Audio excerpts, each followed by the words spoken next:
Hello, hello, hello. Sorry if I seem a tad slow still. Still burning through that cold. Oh, man. It sucks. We've been sick for like over a week now. Like, we're finally, I'd say finally we're getting better. We felt a little better on Monday. And then, I don't know what happened, but I just started getting these really bad dizzy spells. I just couldn't. Oh. But I'm here today. Or what are we, Thursday? Thursday? Yeah, Thursday the 26th. Well, we got some news. Any news is good news, I'd say. Eternal optimism. Never give up, never lose hope. No, never give up, never give in. But never lose hope either. I mean that. Anyhow. Yeah, we're going to be moving sometime in the next 2 months. Just discovered that our unit and the entire building needs to be worked on. So we're going to be going through a move. We're hoping to move to Ottawa. That's the plan. Everything's basically in the same price now anyway, so it doesn't really matter. If we can stick in town, we'll stay in the town we're in now. But Allison works almost 40 minutes away anyway, so figure move to the city and from where we are, and she'll be closer to her place of work, and I'll have different opportunities. I'll have different places to apply to. I'll be able to continue this anyway. It's not like there's no reason not to.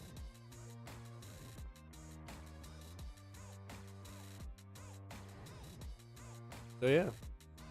Aside from that, I hope everybody is doing well. We're doing fine. We're just low, you know. Ain't the most fun getting news like that. Although that might be scary. It's definitely not as weird or scary as the first thing I actually want to talk about.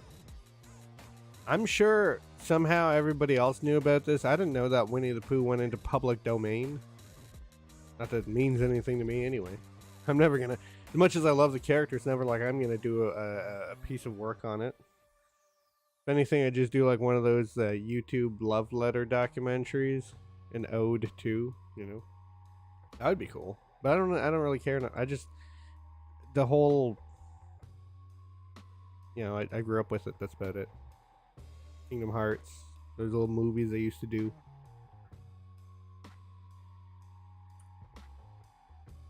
So yeah. Oh bother, Winnie the Pooh just got real dark. Yeah, I saw this floating around on Twitter. I didn't know what the hell it was about. A new horror film, Winnie the Pooh, Blood and Honey, reimagines the beloved children's book as a serial killer. Not exactly a cozy bedtime story. No, not at all. The indie horror title is currently in production by director Reese Frake Waterfield.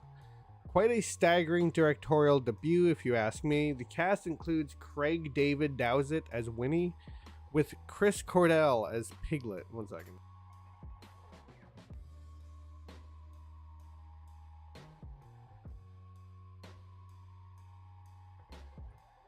Just the worst. Like I said, it's not totally over. Other characters include Caged Man and Mauled Woman. Just to give you an idea of where they're going with this. What a film. Winnie the Pooh, you remember when he just wanted honey, now he's out for blood? The film is being made by the London-based Jagged Edge Productions, which also made The Curse of Humpty Dumpty and The Legend of Jack and Jill. So it seems they've got form for putting a bloody take on childhood stories. Yeah, that neither of those seem really fun. Because this is about a man who gets cracked probably and maybe put back together or something. Oh my ear. Oh my god.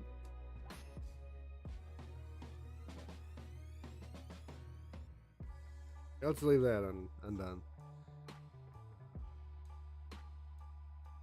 And Legend of Jack and Jill is probably like two murderous kids who crawl out of a well to break your neck.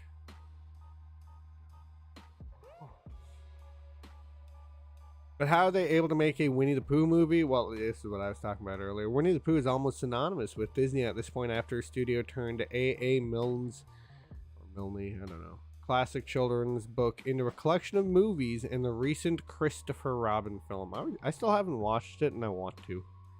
Until now, Disney had the exclusive rights to the character, but Milne's work entered the public domain earlier this year, meaning that anyone can now adapt those classic characters as they see fit.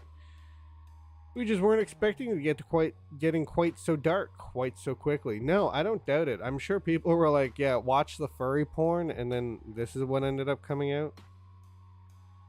At the moment, details are scarce about the Winnie the Pooh movie, and with no official synopsis, we yet don't really know what the film is about. However, from a batch of images, it looks as though Winnie and Piglet will be killers wearing these masks.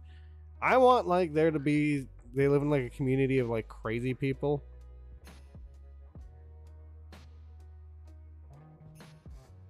And you got like a dude who thinks he's an owl.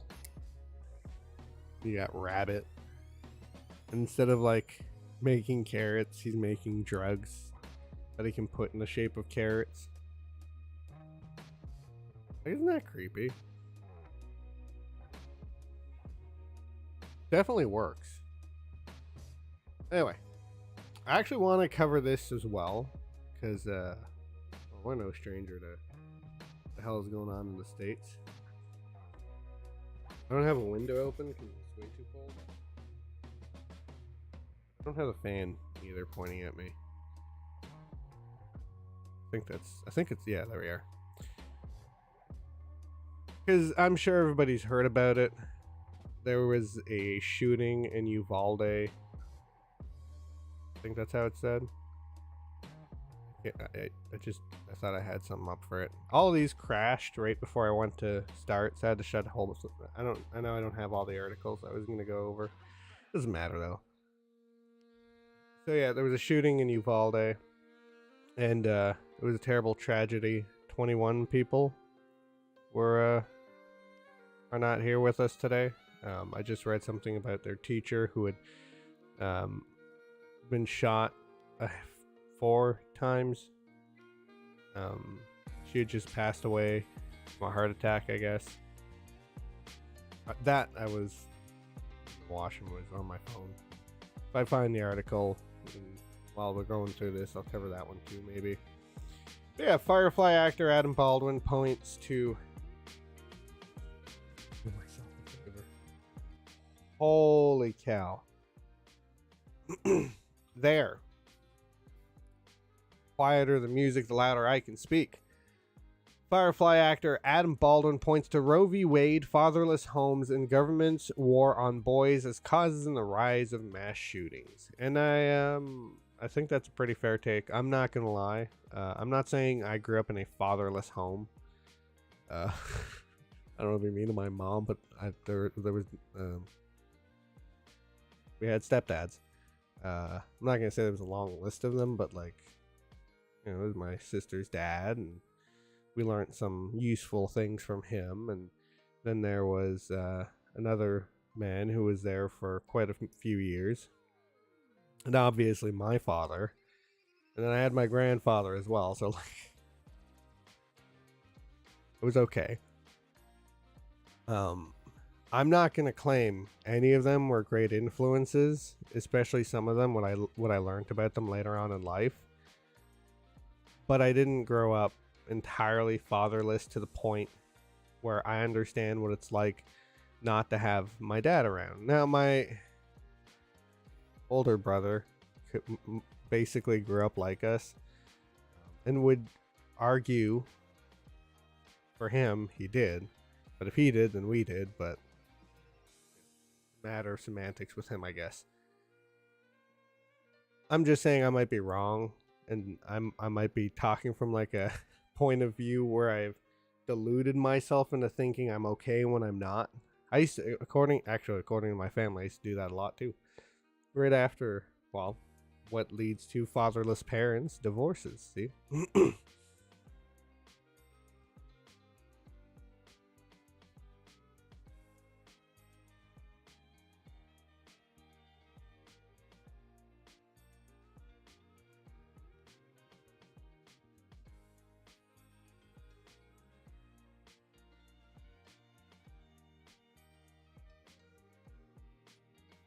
That's just terrible.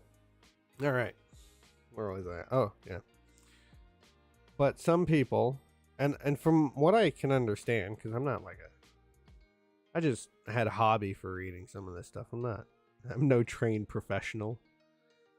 The only thing I could say I'm a trained professional in is like literally just the Lord of the Rings. I mean, I've listened to the Silmarillion enough times now that maybe I could get some of those facts, but I've read The Hobbit once and it's not one we have on audiobook. I'm just like, let's get something else. And Allison's like, are you sure? And I'm like, yep. Anyhow, so from what I understand, growing up fatherless, oh jeez, I didn't do anything. Just sensitive topic because, you know, I did grow up with some people who were genuinely, they didn't have any fathers. There was no man, none. And I think that's kind of weird because, again, I don't want to be mean to anyone, any mothers or anyone, but like, there was always someone who you could say is that, like, we were lucky. None of these men were predators in any way. They were all kind of smart enough. I don't want to be insulting with that, I guess, but that's the best way I could put it, because they did give us some good lessons. I can't say one of them was a pretty weak man for a little while, and it could be argued why that was. But I grew up with some people who they just, guys who have dad issues are just crazy. At least the ones that I grew up with. Again, I'm not like a specialist. I just, I grew up in the poor neighborhoods. I grew up in the areas that weren't so well off. We had people who I thought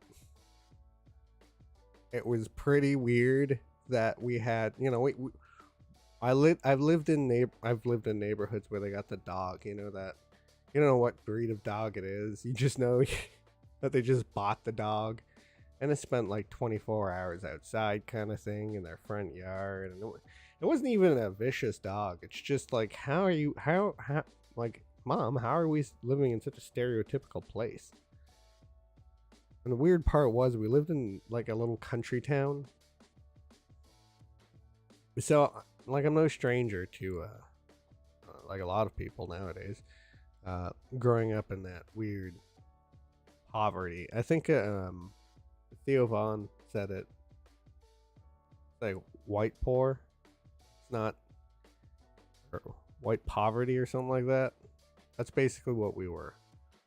We were rich for most of the people we lived near, but we were still really poor. And there were kids here who, back to the dad thing, like, they were less well off than we were. And a lot of these guys were huge, and they were really, really nice people, really friendly people. My brother was usually friends with all of them, not my older one, but my younger one. I don't know what's wrong with, like, I don't know. My brother, my older one, he's really friendly. Maybe it has to do with the fact that, we grew up without the dad, like I was just saying. These guys were really friendly, but neither him or I could. Now, I said he was friendly. I wasn't really friendly. I had a habit of like pretending I was listening to people and then walking off and then being like, why won't they be my friend? And then people are like, well, it's because you don't listen. It's like, what do you mean I don't listen? And then they start telling me what the issue is. And it's like, gotta go check out the library. And I don't have any attention issues. I'm just an asshole. Because if I sit there and I listen long enough, I can follow a train of thought all the way through. I still haven't forgotten about what I'm trying to go on here. I just have too many anecdotes and stupid side stories, and it's like questing.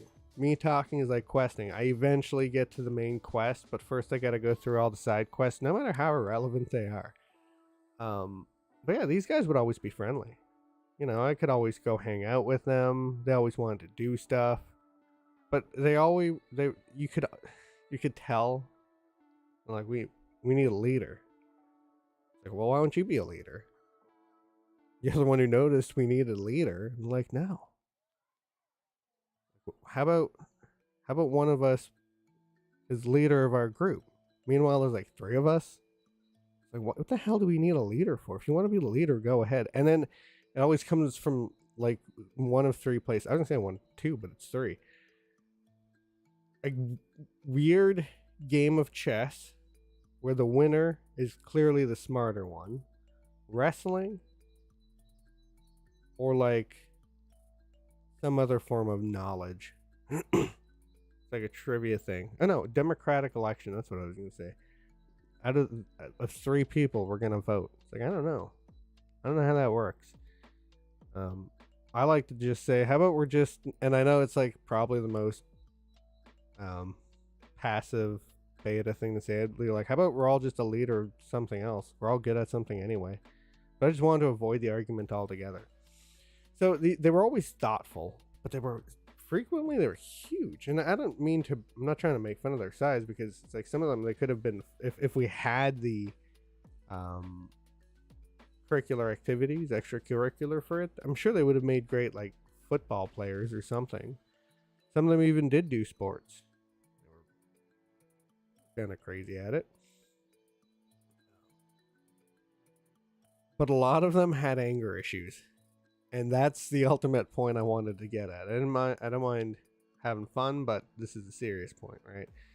They did have a lot of anger issues. They would lose it.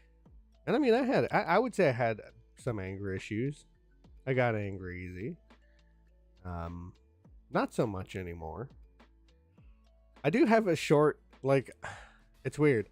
I won't have any issue if you bother me over and over about something. I'm fine.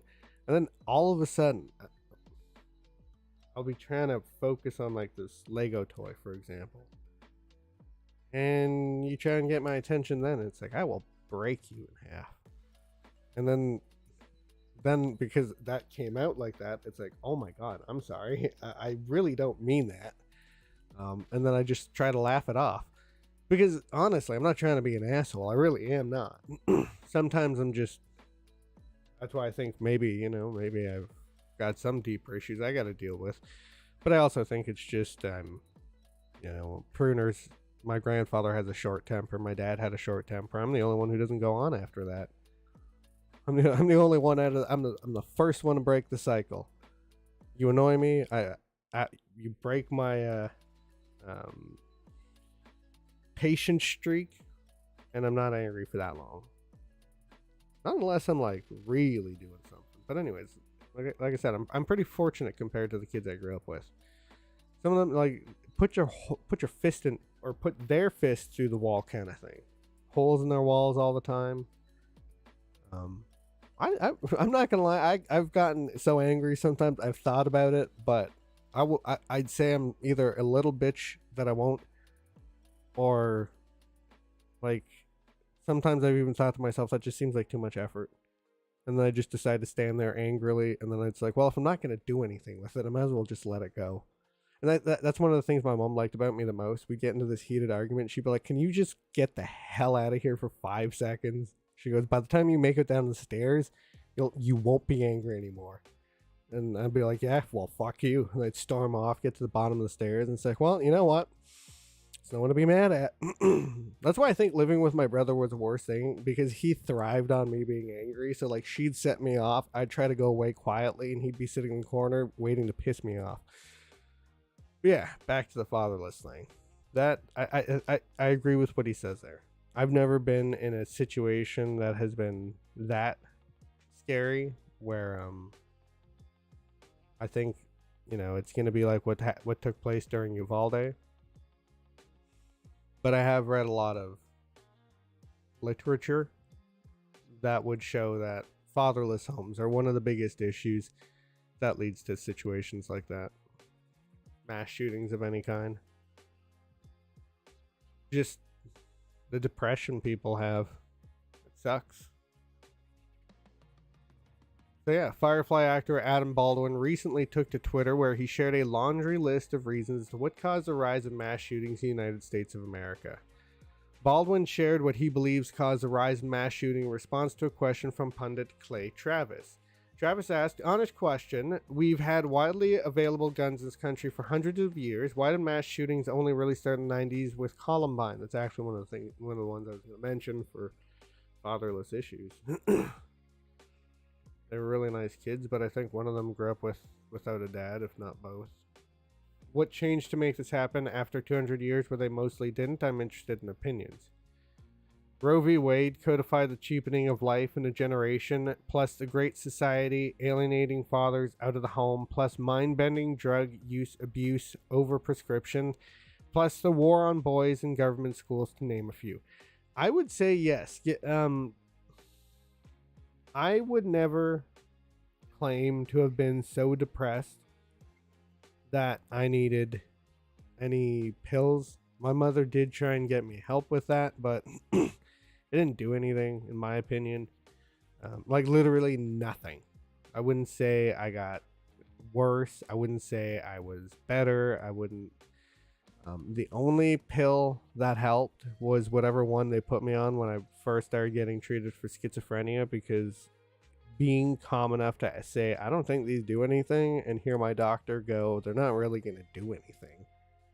They're just going to make sure you don't panic whenever, like, because from what I understood, there was nothing you could prescribe me that would stop what I could hear. And if I was seeing things, sometimes I'd be like, yeah, I saw things. And other times, I don't know, maybe there really was someone there. And it'd just be real, I don't know. Because it really did change. Thinking back on this, sometimes it's like, okay, of course there was nobody in the closet. I've told this story a few times about the man, like the first time I had a really bad experience about thinking there was a man in a closet in Ottawa. Of course, being able to tell the difference was what they said is important. That being on these medications can help me deal with them better, make me not believe some of these things so much. But some people, they have really bad reactions to these, like really bad. So they should probably handle it through diet. I've heard changing your diet can help. I don't know if that's just paranoid thinking, though, or whatever it's called. Anyhow.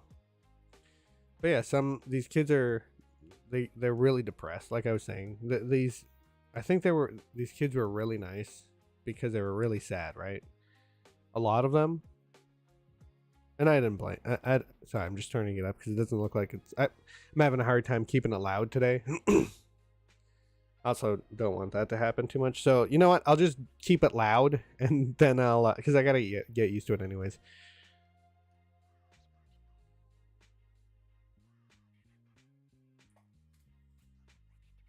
But yeah, I grew up in a lot of these poorer neighborhoods my whole life, and these,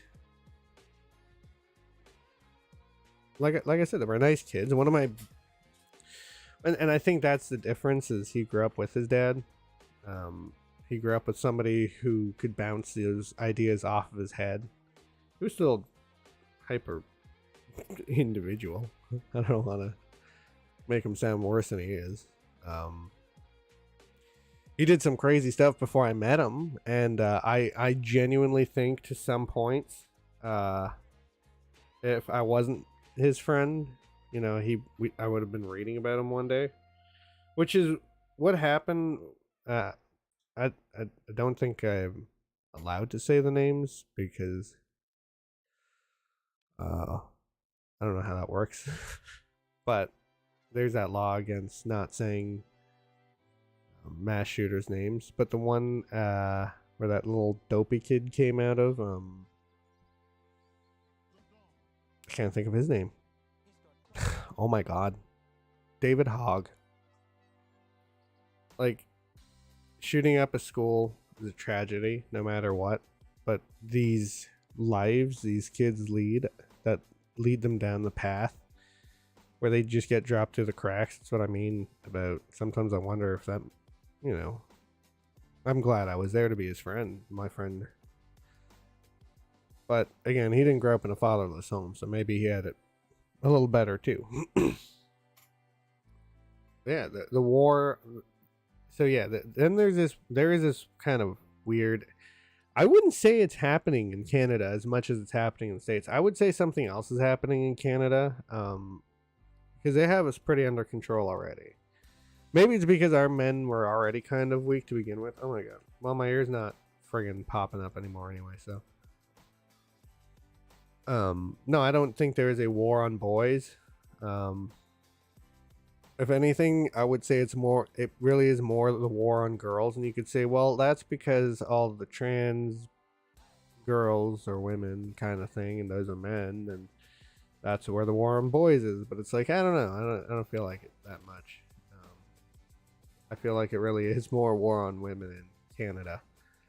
Yeah, mind bending drug use, and I really mean some of these kids are left to break. I mean, um, growing up even near native communities, it was pretty bad to watch some of these kids just be broken, high, thinking nothing matters. Some of them turn that on themselves. Some of them they pick up. I grew up watching my cousin. At least he had an out in music. At least he had my mother, and she was good. Whenever he needed a timeout or something, and life was getting too much, we'd go over and we'd just hang out, all of us. My mom would talk with him.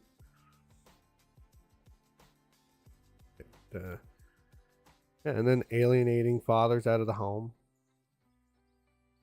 This, I would say, it's more the cheapening of life, but we also had like a huge cheapening of what marriage means. Like, I don't care if everybody wants to marry. That's fine. You want to be wedded, that's great. All I ask is that at least understand what, like, don't. We'll just say magic. No, because it. Why would he say don't practice witchcraft unless there was? So, if you can't perform certain spells on certain things, doesn't matter how many priests you have ordain a marriage. It's just a marriage in words, right? There's no life coming out of it if it's same sex, but that doesn't mean you can't, you know, if that's the road you want to go down, I don't think there's anything that should stop you from being able to say, I give you this ring. You accept it, and the other person goes, yeah, sure. And you two are now an exclusive couple. So long as you're going to stay an exclusive couple. Like, if you're going to do those weird multi group relationships, I don't know, I almost call them pan relationships, but I know that's not it. Just don't get married. Just live that life. Like, why do you need to make so many deviations from what it really is? Just do that. Nobody's really, from what I understand, so long as you know, a good Christian is only really supposed to tell you once, hey, yo, don't do that. But then after that, they're supposed to be like, here's, the Bible Gateway, or BibleGateway.com if you want more information, and then bounce. They're not supposed to judge openly. They're not supposed to be too loud about it. But neither are you, right? Otherwise, why not? If that's the way you're going to act, you're showing people that's how you want to be treated. And at that point, well, I don't really care. Baldwin previously hit on the idea that one of the main causes is fatherlessness. It is. Baldwin would respond to Dan McLaughlin, a senior writer at National Review, who tweeted, school shootings are, as with many things, a multi-causal problem, but the threat of fatherlessness runs through a very high proportion of these cases. See? Not the only one who thinks it. How do we fix it now? I don't really think there is. A lot of society issues, I think, take 40 years. to fix. You're not fixing it with this generation, basically. Always fixing with the next one. And okay, fine, you could make an argument, and why don't we do something about guns for the next 40 years? It's like, I don't... And what? You're just gonna have more problems there. Baldwin replied, reveal medical and elementary high school records of these killers. Oh my god, one second. Reveal medical and elementary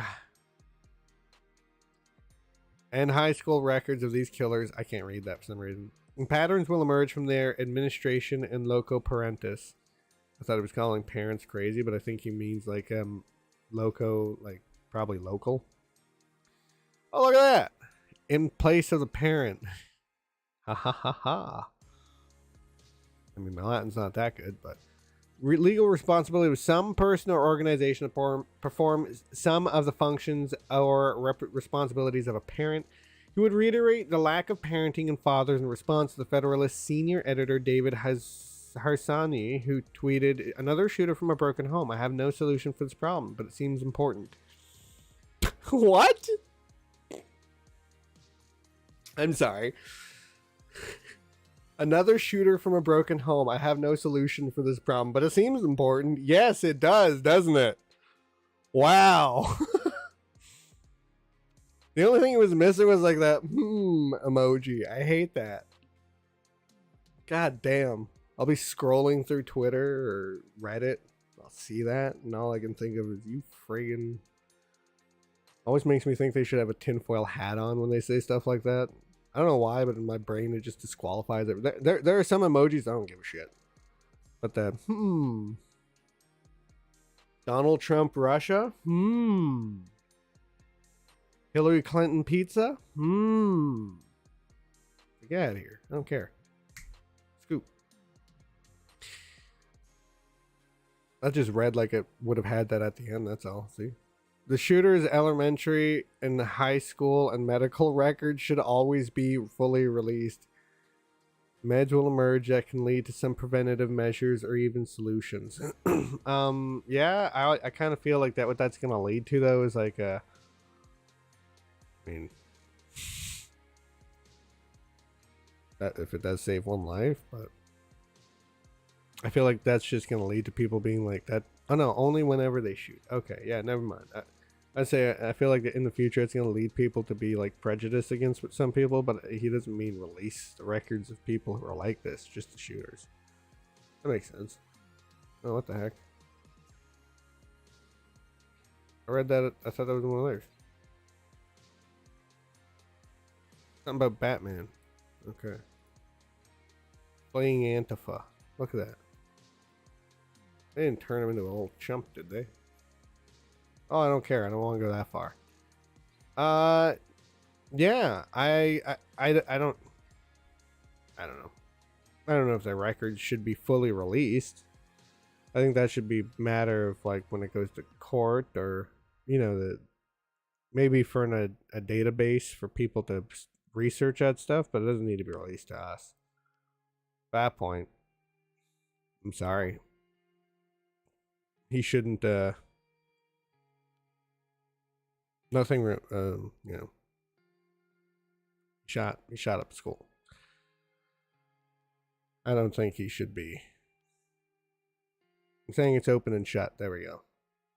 It's just tough to think about how to, what to say. Like talking about the fatherless thing was fine, but now we're at the part where it's like, well, what? I don't have a solution either. I know taking away guns won't help. I think having cops nearby that are willing to do their job, I think that would help. I think a security guard with, I don't know why people like, one thing I did think, I did read that was pretty good. Build a fence around the school. And I saw some people go, well, no, because, and it's like, what do you mean it would be too hard to put a fence? You just fence off the whole block. Are you going to tell them we want the city or the government, which there's municipalities, you want the government to take guns away, but you don't want to start by having one entrance in and having the city just give up the space around the school so they can make a bigger fence so that there is no sidewalk. They can't even stand on the sidewalk. You got to cross to the other side. Oh, but I don't want my kid's school to look like a prison. It's already a prison. What are you talking about? Schools already do the whole, by the hour, by the clock. You just get weekends and nights out. That's it. But I don't think, if you don't want there to be guns nearby, if you want the cops to be the only people who can handle this situation, the real question is, how many minutes of kid killing are you okay with? Some cities have 8 minutes wait time. Some have it as high as, I think it was 12. 12-minute wait time. That's isn't that the average match in an online game? You want to have it around 12, unless it's League of Legends or something, at which point it's 20 or something. Anyhow, that's a question you have to ask yourself. How many minutes? You don't want anyone near with a gun? No one in the classroom? No one at the entrance? And you just want the cops to show up? How many minutes of kid killing is acceptable? Because your city has to be able to get their response time down from the nearest, officer to there. And then that dork needs to be willing to pull the trigger, not stand around outside being like, hey, kid, which is what apparently happened in this situation.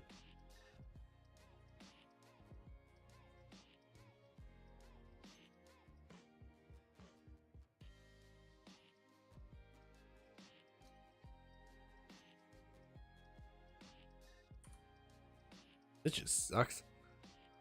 Oh. Good Lord. He's been on a roll lately. But yeah, we'll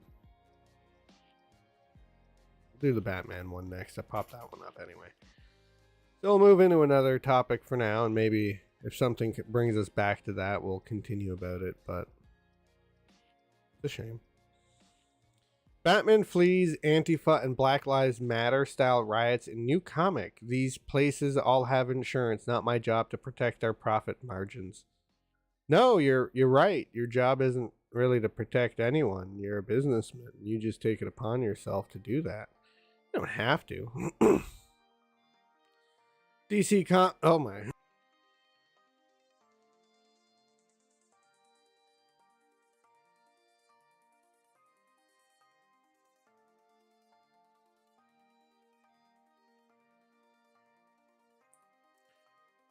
All right. There. So yeah. What is this? Batman Fortress 1, which sees Batman flee from an Antifa and Black Lives Matter style riot. Wow. The comic, written by Gary Whitta with artwork by the Boys' Derek Robertson, sees Batman investigating an alien interference that causes a global blackout. As Batman attempts to figure out what is the cause of the blackouts, he's also called on to protect Gotham City after the entirety of the prisoners of Arkham Asylum are unleashed upon the innocent citizens. Batman's first stop is atop a rooftop overlooking an electronics store that is being looted with neighboring buildings, some of them appearing to be apartments being set on fire. The rioters even shown waving blunt objects in the air. Oh, so it's gone crazy. It's like a night in Portland. Batman rationalized that he shouldn't put a stop to the rioters because there are more than likely bigger fish to catch out in Gotham City. Well, you know what? That's actually some smart thinking there. You might have the Riddler doing one of his things, or Joker, doing one of those things. Despite having no knowledge of where these... I'm not talking. Despite having no knowledge of where these big fish might be, given the power and communication blackouts. Yeah, maybe he should be investigating it. I'm sorry, but I know it makes him look like a little... What the hell? Look at your TVs, dumbass. Might as well protect your shit. These places all have... Okay, so wait. I haven't seen a night like this in a while. Last time it was this bad was with that damn fear gas and the water supply. Only so much I can do. I need to prioritize. Hunt the big fish. Protect the little fish. These places all have insurance. Not my job to protect their profit margins. In my father's day, the American dream used to mean something. An honest wage for honest work. Food on the table. Liberty. Justice. It's all a carrot on a stick. Obtained by a few, dangled just out of reach for everyone else. So what the hell are you doing about it, jackass? You're just gonna talk down like that? A bigger TV, faster car. Yeah, and that's why you're supposed to stop these guys from just taking it. But okay. Shiny objects keep the masses distracted while the world burns. You want to blame them for grabbing the carrot when the light goes out? Go ahead, but don't look to me to stop them. That's not why I do this. I thought it was. I thought it was to protect everyone. While Batman leaves the looters and rioters to burn down the city, he does randomly track down a number of Joker thugs who are threatening to kill an innocent family. He also randomly shows up at Gotham Harbor and stops Penguin from drowning a blonde woman. Oh, okay. From there, he also stops Joker, who has hijacked his school bus in the middle of the night. Batman stands directly in front of the Joker on a bridge as Joker seeks to ram him with the bus. As Joker closes in, Batman deploys a giant flash grenade, or flash, that blinds Joker, sends him and the bus careening off the bridge, putting children's lives in danger. Joker, not wearing a seatbelt, goes flying to the windshield. The kids are saved. It's unfortunate there weren't any children watching him, allowed the electronics store in the neighboring apartments, more than likely filled with innocent citizens, get burned to the ground. Yeah. Nevertheless, Batman ends his night by heading to Crime Alley, where he beats up a criminal who appears to have shot and killed a couple and has begun to loot their bodies. Oh. While prioritizing certain crimes over another is practical, the way the story actually plays out, the rationale doesn't make any sense. Batman has no idea where these big fish are because of the power and communication blackouts. He might have one of his satellites up and operational, but he tasks Alfred with using it to scan for extraterrestrial activity. He does offer Jim Gordon a way to counteract interference, disrupting the communications, but he makes it clear he'll be using it to contact the GCPD so they can bring in the criminals he captured. This is silly. It goes on too long. So he does everything but really stop it. Like, he just goes from place to place stopping crimes instead of just stopping crimes that he came across in the first place. That's what it sounds like. That's why I stopped collecting comics a while back. Didn't have the money for it, and then when I did, I went to and I'm like, nah. And I feel bad. I enjoyed going to the comic book shop. I don't have a reason to anymore. It's not his fault, it's a tiny little location. Anyway, I've been watching a lot of Doctor Who at home lately. I used to watch it a lot growing up in high school. One of my favorite shows. It was great. Well written. I'm not gonna lie, I enjoyed Matt Smith and Peter Capaldi's run. Was also a fan of David Tennant's, of course. I can't say that I'm a great fan of Christopher Eccleston's, but I mean, it was good. I just feel like there wasn't enough time with him to be able to say it was great. We just finished the two-parter for David Tennant's Regeneration. Moving on to Matt Smith soon. Okay, I had no way of transitioning to this, so I'm just like, just click on it. So Russell T Davies cannot redeem Doctor Who. I hope this isn't like too long, but a few months ago, news broke that original Doctor Who reboot showrunner Russell T Davies would be making a triumphant return to the series and reclaim his former role as showrunner. For a brief moment, longtime Whovians, upset by the drop in quality in the later Moffat years and the disastrous damage done by Chris Chibnall, felt somewhat excited. Yeah, I would say the first two of Peter Capaldi. I wouldn't say that last one. I didn't like his Regeneration too much. And I didn't watch the 12th or whatever, the 13th. I think it was the 13th. The first, what's her name? I can't think of it now. After all, surely the man who successfully brought Doctor Who back to public consciousness would be the right choice to restore the show to its former glory. You'd think, but that's if you don't remember how it actually went out.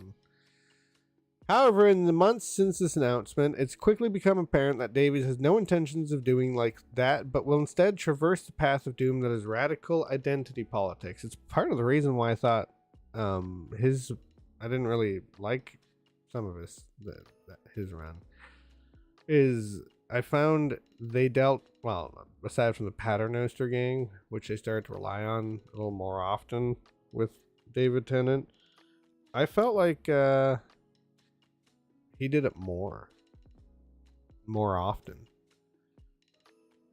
Davies' first order of business was to dump on the show's lustrous history by slipping in a transgender actor named Yasmin Finney as Rose, obviously a reference to the original reboot companion played famously by Billie Piper. Finney is a biological male who believes he's a female, and Davies could not be happier with the casting decision. Yep, I don't know why that they keep doing stuff like that.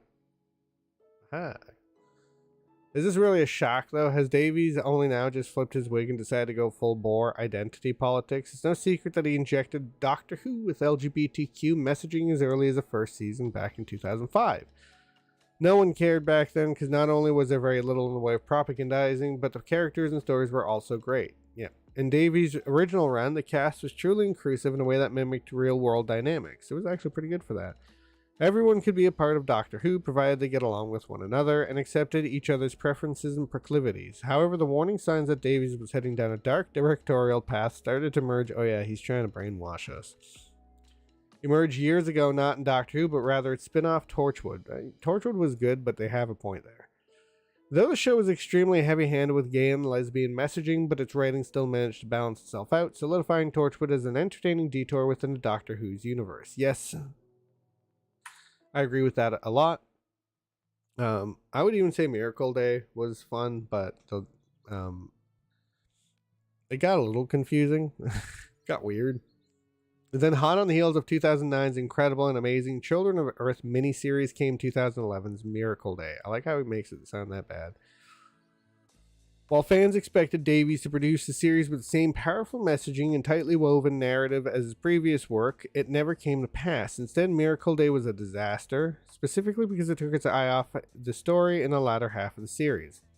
The most obvious example of this stumble was the series' 7th episode, Mortal Sins. Yeah, trying to explain this one to my friend was kind of funny. I'm like, and then there's an entire episode that takes place in the I thought it was 1910s, but 1920s, and it's all about Jack's gay relationship with a guy. She's like, what? I'm like, yep. I'm like, if I remember correctly, there's like whipping and stuff, and it's when the bad guys get him. They're draining him of blood. I think they're whipping him at the same time, though. I don't remember. It's just really weird. This plot deviated so radically from the main narrative that it led audiences to experience an immediate and complete disconnect from the series. Not really me. I continue to enjoy it. It failed to add anything to the plot and ultimately ended up derailing the last 3 episodes of the season. Up to that point, Miracle Day was arguably quite focused and heading somewhere interesting, but ultimately Davies' inclusion of this subplot was calculated narrative risk that failed to pay off in any fashion. That's true, because there could have been a million other ways that the bad guys get his blood, but well. A plausible theory suggests Davies might have even been testing the waters to see how far he could push the radically left narrative before any backlash ensued. Would you even be able to say that that's what was happening back then? Miracle Day was 2011? Really? Though this came as a shocker to some, given the runaway success of Children of Earth, for others it became clear that such extreme political propagandizing would always come at the expense of the story and character development, a theme which has since become routine in today's major productions. Get woke, go broke. In hindsight, this miniseries was arguably one of the first moments in pop culture history where the radical identity politics kicked the door down and seized the soapbox with violent aggression. Not only that, but it was also one of, if not the perhaps the first time mainstream audiences, sadly unaware that it was slowly metastasizing into the cancer that has since infected every corner of today's culture, had universally rejected wokeism. Like that was, I would say that was rejected, but when news first came down the pipe that Davies was set to reclaim showrunner status in Doctor Who, I immediately predicted that nothing would change. Well, I didn't even. I genuinely thought it was going to pick up after that, because it's like, what? Why would he slow down? I feel like it died down under Moffat. It didn't die down under any of the others. Okay, maybe Moffat had these stories that really didn't. All the stories should be self-contained. Like, besides a few threads here and there shouldn't be. Like, then you're talking about tying together things that are like from 10, 15 years ago. Like, why would I care at that point? I'm not watching it now. That's why I don't think anything like, if they want to make it for themselves and for this new generation, then they're hiring the exact person they need. He might be the exact person to bring it back down the other way too, but no, I think it's gonna get worse for people who liked it for the reasons that I liked it. Given that his childhood love for the show stands in direct contrast to his immediate predecessor's hatred of it, Davies may indeed try to retcon some of Chibnall's horrifically bad creative decisions, like basically making Longbarrow parts of the I haven't read it all, obviously, but the major bits that explain the Doctor's history from Longbarrow. If Russell and company keep writing stories that are accessible only to radical identity politics zealots, it's likely casual fans and moderate viewers will continue to find themselves alienated. Further, if Davies has already fooled himself into thinking that he can straddle the line and find some sort of common ground that appeals to everyone, he's soon to discover that's simply not possible. It isn't. He's going to have to pick a side and stick with it. And he's going to have to just say, this is the show. Political and social polarization have so firmly taken root and entrenched themselves in near every aspect of entertainment at this point, and what little does appeal to the socially justice inclined is almost certain to be panned by everyone else. That's true. What's more, 2022 has been a disastrous year for the radical left on the entertainment front. Their ideology is finding itself on back legs, as seen in Netflix's purging itself of its woke programming and employees following a horrific stock drop, as well as Disney's remaining dead silent on recent political issues, following immense blowback and appropriate punishment from Florida Governor Ron DeSantis. In fact, ostensibly at the desperate pleading, almost something really weird. Behest of the PR departments, much of the woke corporate world has seen fit in recent months to quickly staple and duct tape their mouths shut on hot-button political issues rather than risk scathing blowback from those who simply want culture to once again be free of such blatant propagandizing. It would be nice. There's no reason to have to sit down and watch a show and be bombarded with things that don't matter. Just make a couple scary episodes, a couple of inspiring episodes, a couple of fun episodes, a couple episodes for the families, a couple episodes for the others, and you're good to go. You can still do it in 10 episodes. Time will tell, but it's looking less and less likely. At current, it seems as if the best case scenario for Doctor Who is Davies quickly figuring out that pushing identity politics on a frustrated and tired populace is a bad move before immediately correcting course. Yeah, because you're going to lose a whole bunch of people when you randomly throw in this, we're not allowed to be gay, especially if you do it anytime after 2020, and for anything to have to do with, like, modern day, because no one cares, really. No one does. It's, like I said, it's fine.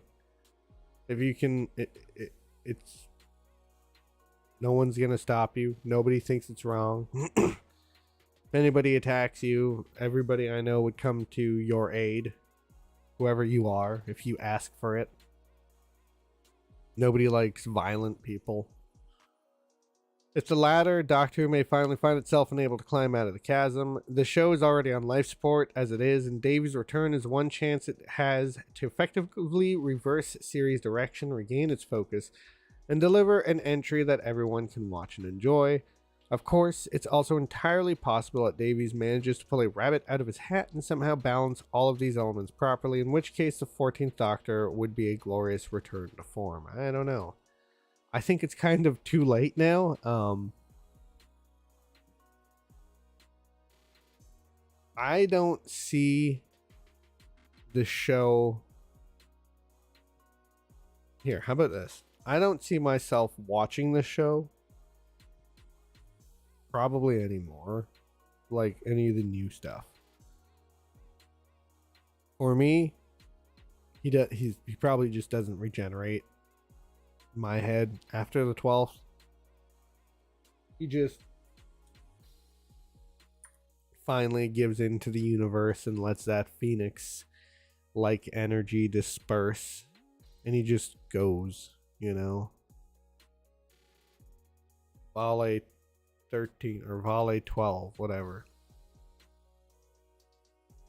All said and done, this writer holds a slim to none opinion that the Davies of 2005 is still with us and firing on all cylinders. In fact, I'd say there isn't a Jelly Baby's chance in hell. What's your outlook on Davies' return? Let us know your thoughts on social media or in the comments down below. I don't think so. I don't think he can fix it. I think it's just going to get worse. That's all it's done for since I basically did stop watching it. How do I know that? Because I read everything. I read the episodes. I look at the reviews. If I'm not watching it and a whole bunch of people stopped watching it, they've continued to stop watching it and hardly gets any,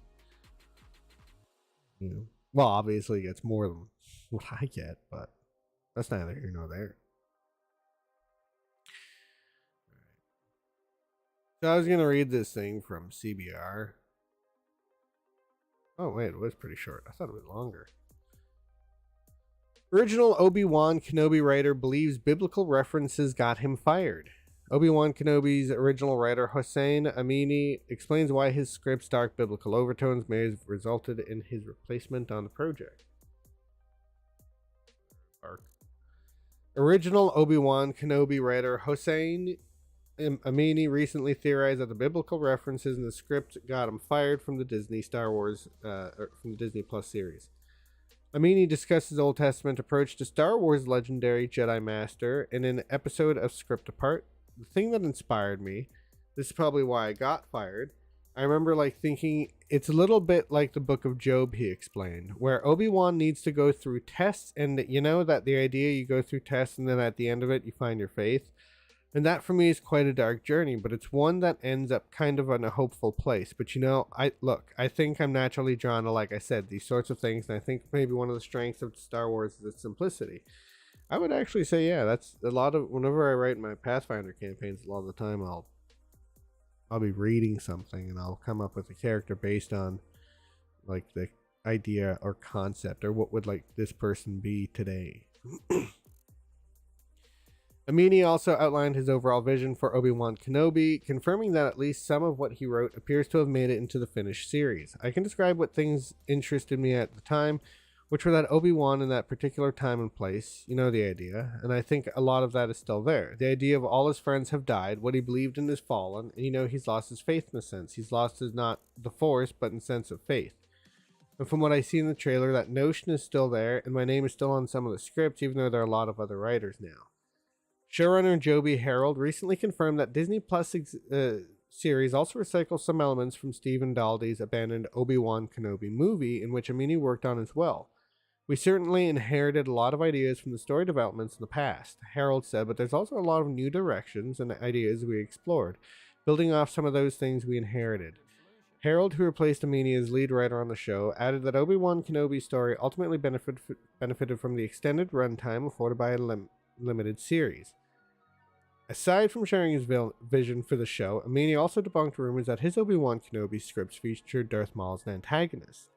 The Oscar-nominated writer denied Darth Maul ever factored in his version of the story, saying there was never any real mention of including the fan-favorite baddie while he was attached to the production. Amini comments come after the Deborah Chow previously denied she ever planned to use Darth Maul in the series. Chow also addressed why she and Harold chose Darth Vader instead of Darth Maul as one of Kenobi's main villains. Vader such a dark shadow in this that to have Maul as well, it might be a bit too much. Okay. Well, I don't know if I'm gonna end up watching it just because Star Wars stuff has not interested me and outside of the originals. Well, not originals, and prequels and originals.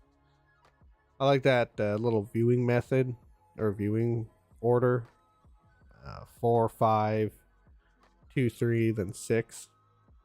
I think it's just the greatest way to watch it.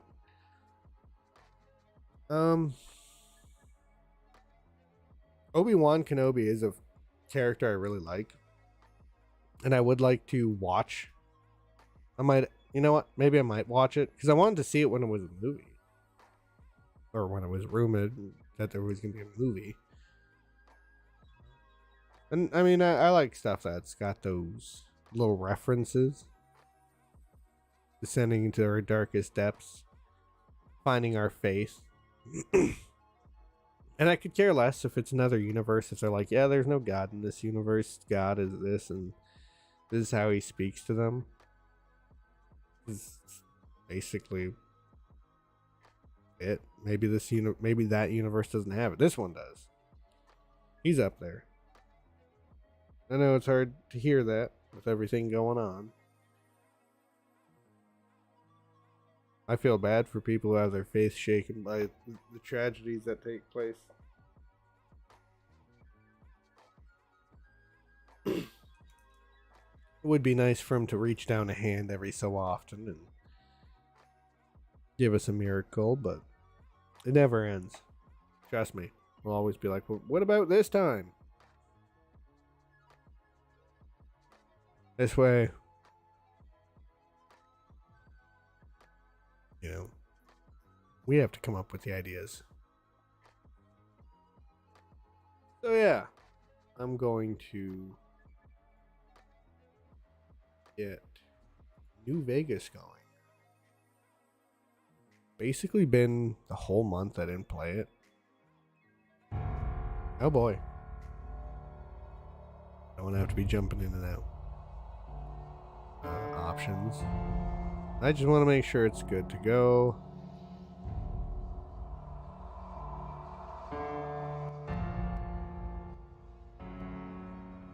There. Hopefully that's not too loud. I mean, holy hell, it's too loud on me, but I have to fix that in game. So put it back there. It's gonna be a little loud for now. I don't have a little wheel.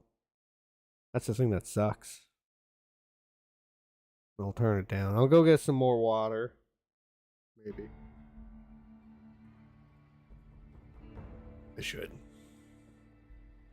It'll give me a chance to load in. So I haven't moved.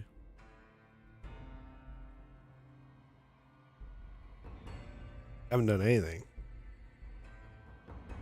I am in that little town though. I forget the name of it. Doesn't matter. But we'll do it.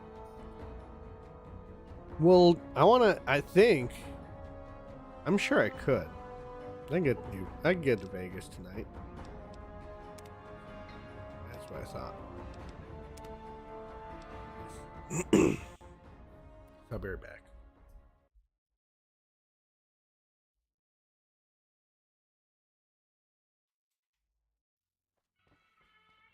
Boy, am I crouched?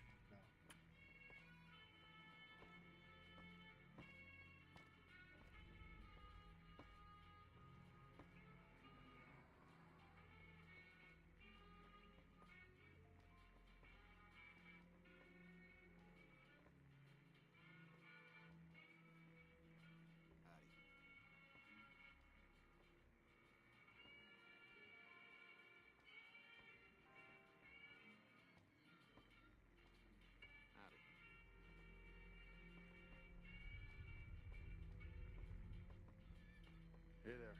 Howdy.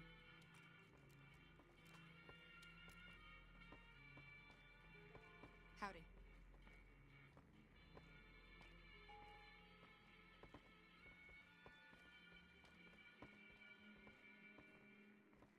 Howdy. Hey there. Move along, please.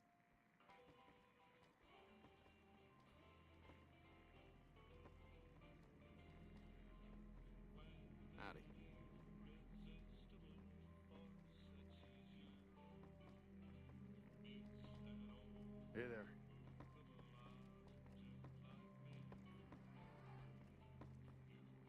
Howdy.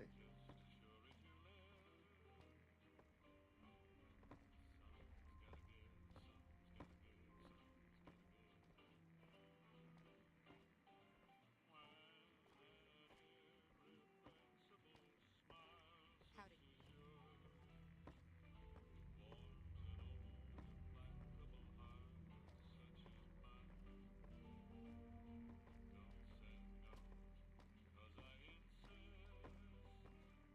Hey there. Hey there.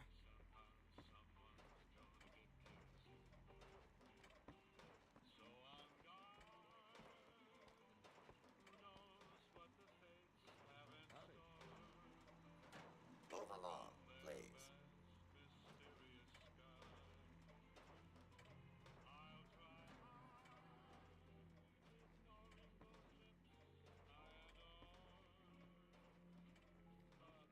Howdy. Hey there.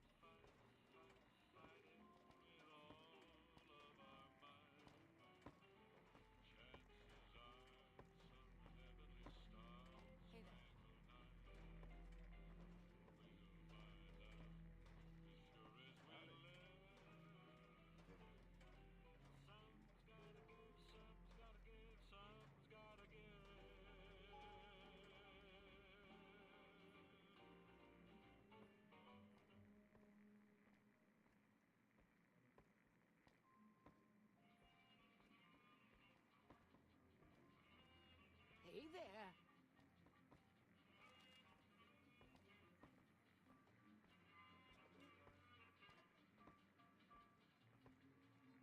Howdy.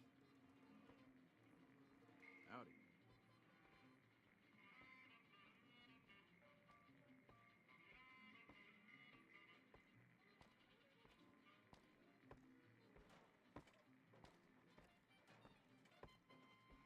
Move along, please.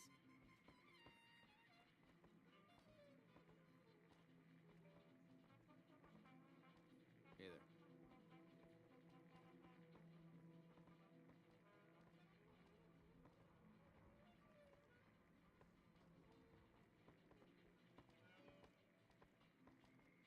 Howdy. Howdy.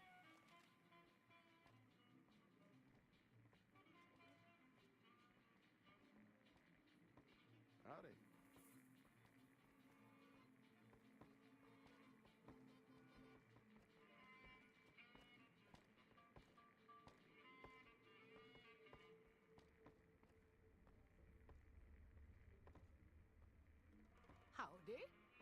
Howdy. Howdy.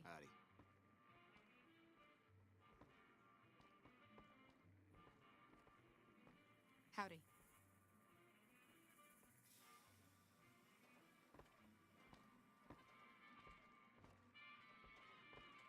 Howdy.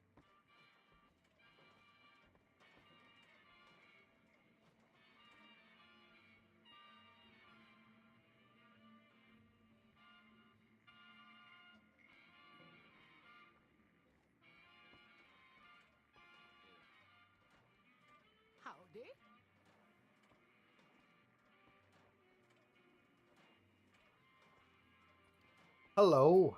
Hey there.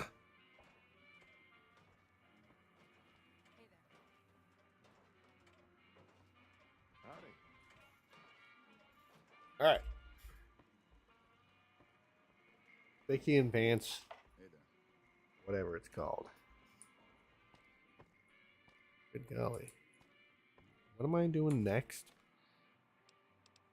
I found what's his face. I went that way. Head to Novak through Nipton. Ask around. Beagle has been rescued.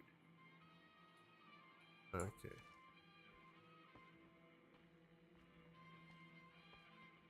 That over here so I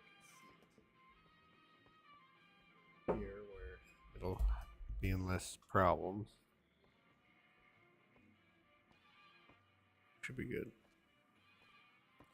Then I can see the keyboard. And I don't have to be. Yes, I should still be loud. Where is he? Are you Sheriff Beagle? No, you're Prim Slam. Move Are you along, Mr. Beagle? No. Are you Sheriff Beagle? Deputy Beagle. Hello again. I don't suppose you've decided to help Prim find it. You're the sheriff now. Oh no, I'm just the deputy. And I Jesus can't be a deputy without a Christ. sheriff. Are you kidding me? Chain of command. You are the sheriff. I don't have I know time. what it's like to have a busy schedule. If you run across someone who's bearing experience and scream And sheriff, sheriff. simply tell him or her about Prim's predicament. Oh, good That's all it God. is. Hey there.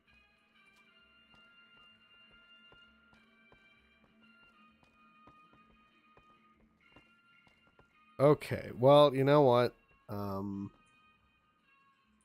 What am I? How do I do that? Talking about. Okay, well, you know what? I guess I gotta talk to him. I guess things could be worse. Did he walk off? Son of a. Hey, Beagle. Hello again.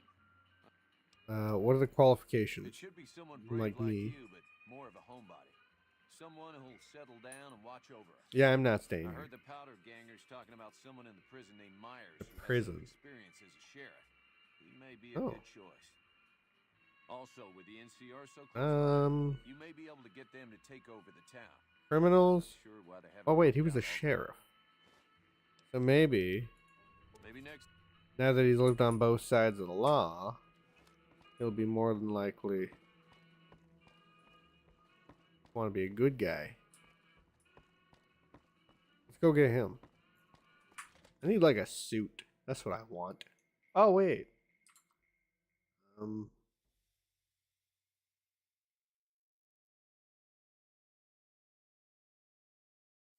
File out.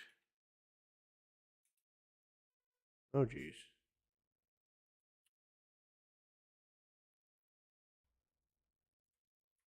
Oh.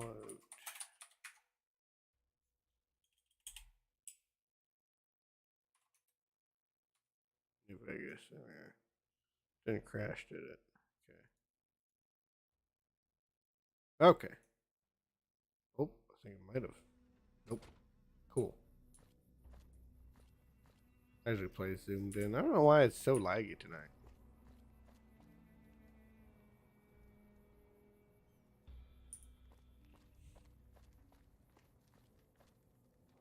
I don't think it matters too much. Are you come to talk to me? Who are you? Hello there. It's good to see a friendly face. Malcolm Almost Holmes. Raider I did. Name's Malcolm. Malcolm Holmes. Why did you do I that? suppose you'd care to trade. I'm missing a few essentials and screw this. Lying just ain't in my nature. Okay, but who are you? I'll What's tell it going to on? you straight. You've been following me. Following you. Why have you been following me? I should pull a gun on him.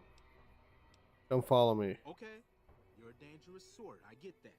But I have some information I think you'll find useful, which made me follow you for a spell. It started off innocently enough. Good lord. I was traveling, as I often do, and happened to observe you picking up one of those blue star caps. Oh? You didn't Oh, know you. I remember you now. Your hands on. Yeah. It's getting creepy. There's an old wasteland legend that says somewhere out there is The a fountain of treasure from before the war. Those caps with the blue star. I want to do that then. the tale goes, are the key to that treasure. They're called Sunset Sarsaparilla stars. Okay. Where can I find more of All them? over the place. The easiest place to find them is unopened bottles of Sunset Sarsaparilla. That guy's You'd just gotta think drink they'd them all. all have been picked clean by now, but somehow new bottles keep appearing in the machines. Oh, Some that's say a it's wish. old Festus that That's does it, funny. hoping someone will finally collect enough caps to earn the treasure. Other than What does that mean bottles, you'll just have to scavenge. You can find caps in the unlikeliest of places, and blue star caps are no exception. Okay. Festus. It's said that the treasure is guarded by a man named Festus. Yeah, He's the one I'm who I asked for bet the blue it star is. caps. It's also said he's been around since the war, standing a lonely vigil, waiting for someone Festus. to come and take the All by treasure off his himself. hands. That Waiting makes for it someone to stand come out. and deliver all I the met a few stars people to in him. my travels who claimed they actually met him, and they weren't the lying type either. Oh? Okay. So what are we talking about here? One Money? knows. Money, weapons, water. It is, or maybe was, something of value, and that's A enough lifetime for people supply to- of... Thanks for the info. No problem. If you do end up trying to collect more stars, Alan Marks. watch out for a man named Alan Marks. He's killed several people Okay. for their stars already. Well, I'll keep it. I'll put a bullet to him if he tries. What happened to you? Oh wait, no, I think I did that. I think I did that. So do I go to the prison first? Which is just over here. Where do we go to Novak? Novak, yeah, goes through Nipton anyway. There's Mojave Outpost, so... Wait. Oh wait, they don't want to talk to me. I'll be shooting my way through them.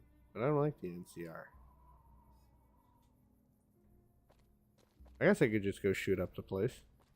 Maybe he'll still talk to me. I doubt he wants to be a powder ganger. Who would want to do that? What weapons do I... Oh, Jesus. That's just a bottle. I do have a machete. Okay, that's good. I like this thing. I've been enjoying this a lot. Makes me feel like a real raider. Or wasteland scavenger. I know the shotgun should do that for me, but that's a grenade launcher. Oh. Let's not make them too angry. I have a lot of dynamite.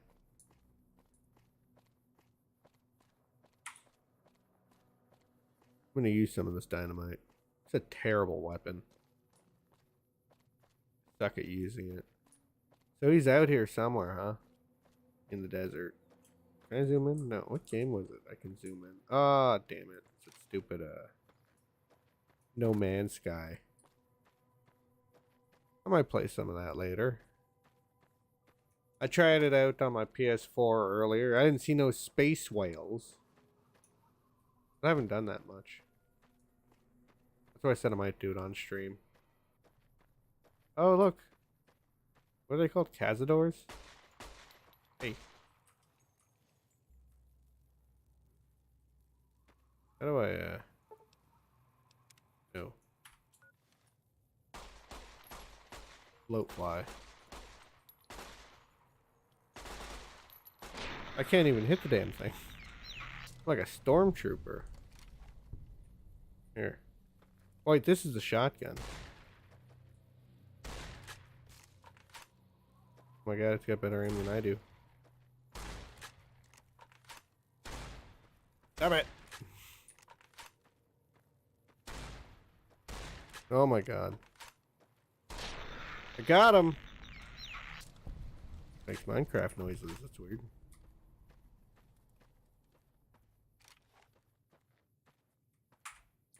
Is that like a standing stone? No. Did I go too far? No. That's just telling me to go back there when I'm done. Train car. We're gonna try not to attack the wildlife for a little while. This is a fairly accurate handgun though. This knife is probably the most accurate weapon I have.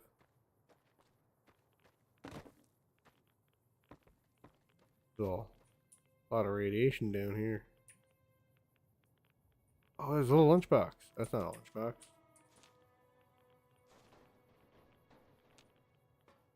A little bit of fixer. I don't know what the hell that's for. Nothing in there, huh? Was that an airplane? Why would there be an airplane? Just start crying out for help. Save me! Can I drink this puddle? No. This isn't realistic enough for me. What the hell is this? It must be just over this hill. Trying to find the prison. Oh, whoa. Yeah, that's what I thought. Oh shit! No!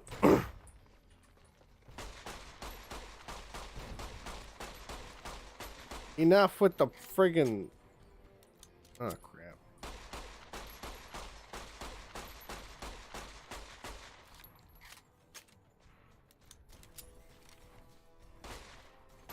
Holy moly! The hell's that guy's problem? Yes, thank you.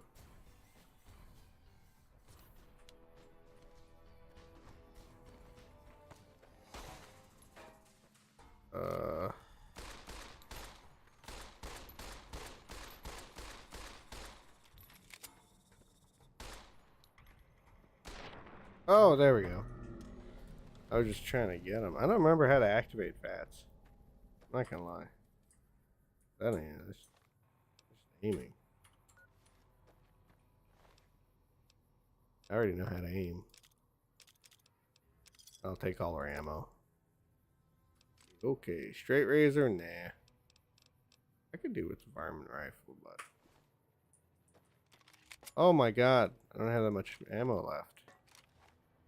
I have to resort to the shotgun. Stay over there, bugs. Not in the mood. Oh, yeah, nothing. Oh, I hear gunshots. Who's fighting with who?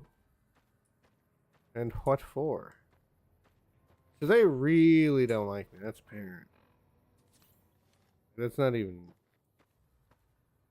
mystery. Where there's a hotkey for that, but oh, here we are. Found the prison. Oh, dude, look at that. Can you see me? I think he can. Oh, he can.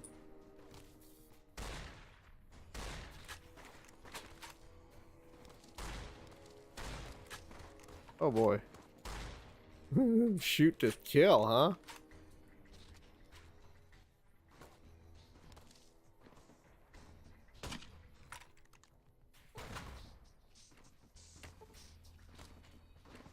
Who's Dawes?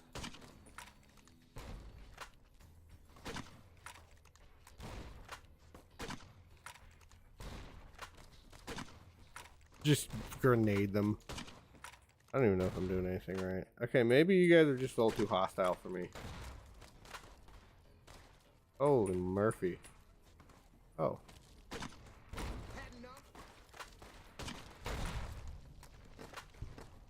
Well, there goes one of their friends. Okay. Need a doctor's bag. Let's get closer. Yeah, we'll take his weapons. Yeah, here we are. Now we're getting somewhere. I don't know where, but we're getting there. We need one of these.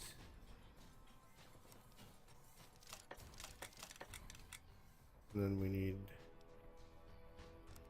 pair that with that. 20 bullets. There, we'll be cowboys for a little while. Oh, hey. Jeez, he's close.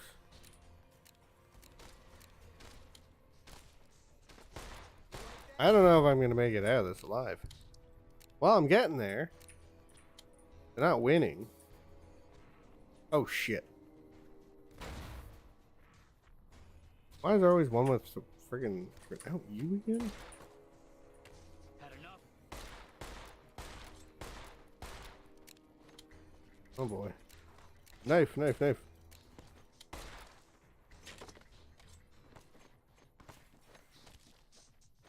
Jeepers. We'll get him. Ah. Got him. Slice his arm off. That's how it's done. I'm glad I have these stim packs. So he's still shooting at me. And I hear gunshots from, like, I think it's him hitting the dirt. But I don't know what it is.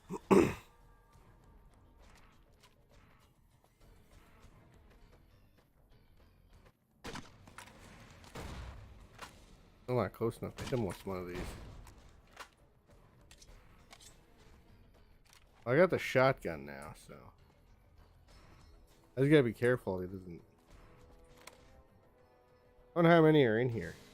Oh, they're all in here. Well, that was a bad idea. Yes, thank you.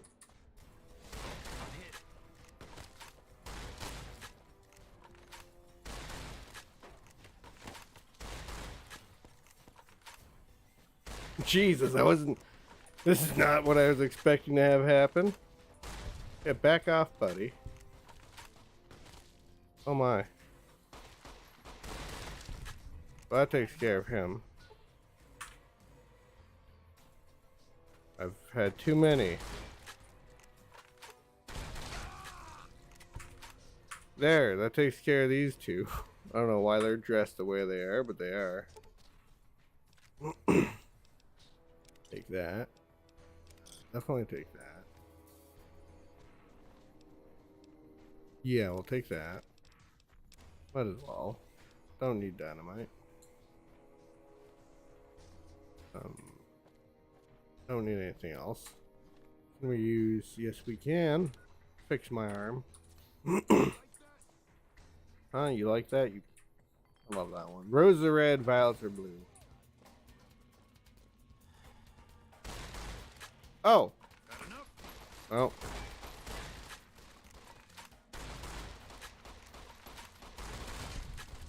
Nope. I think that was the sheriff guy. Yep. Well, that was a failed mission, wasn't it?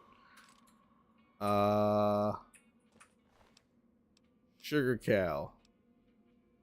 I'm gonna take his hat. I'm gonna take his ammo. Oops.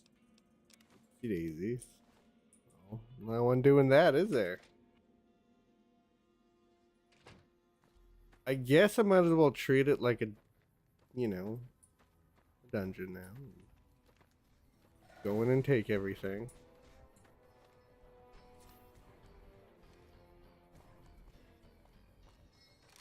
Might as well loot the place. They did after all try and kill me. Box. Ooh. I remember trying to just go through this by forcing locks. It sucks. Be able to make some bullets. Why not? What do I care? Karma? I'm not going to start growing friggin' horns. Forgot about that. People know you like to take stuff. How? I killed everyone who saw me. Well, you know, it's just a stain on your soul now. Oh boy. I'm depressed. My arm.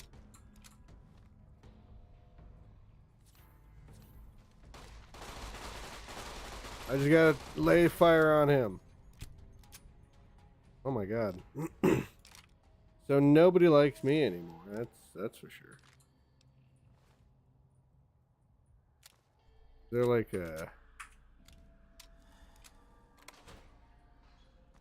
maybe I didn't kill him. Maybe I'm just maybe I hurt one of their buddies they were really passionate about. Maybe that's the problem.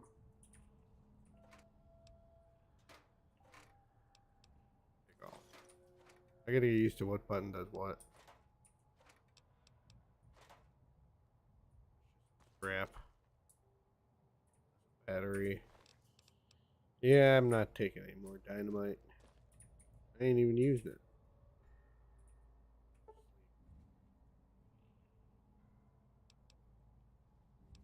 Give him like 8 hours. No, 8. Don't know why that was so difficult. There's no water.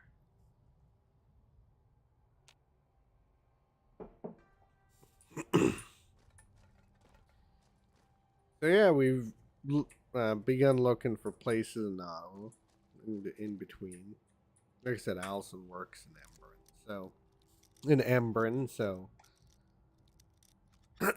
we figured it might be easier for her. For somewhere closer, finally. I just gotta find a job out in Ottawa instead now. I was looking for one in town. That's why I said this kind of just comes out of nowhere for us. It just would have been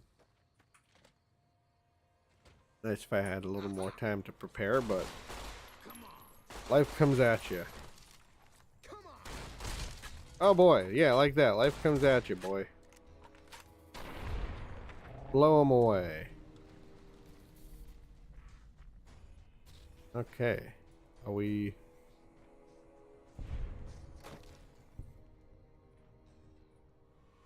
We're good. That was scary. Explosives crate.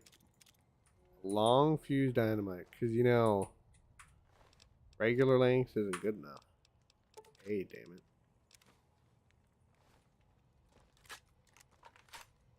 Well, at least I have some ammo. But the dog was breathing heavily on me. She has a habit of somehow getting in the room.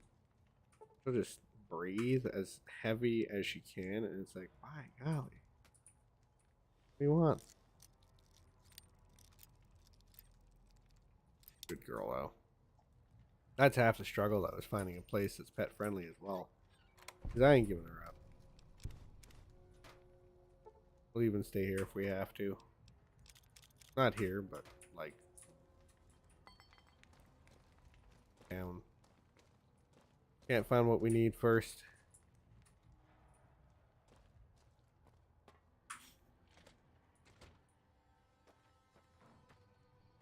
I don't know, we're kind of excited. Get to go to a new place, start new memories, new house. I guess I'm too far, huh?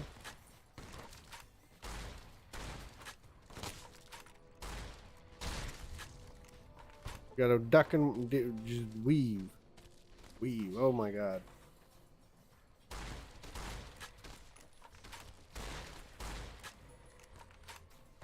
He's running. Oh, I'm out of ammo now. Shoot. Not yet. These are powerful bullets. They will go through you. Uh-oh.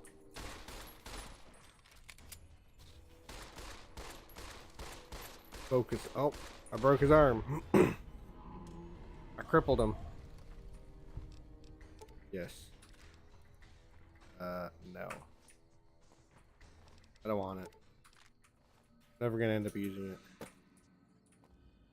Maybe there's things up here, though. There's probably stuff in those barracks over there. That dude across the way is gonna start shooting at me. Oh, I can take those 308 rounds. I could probably get some nutrition from eating something.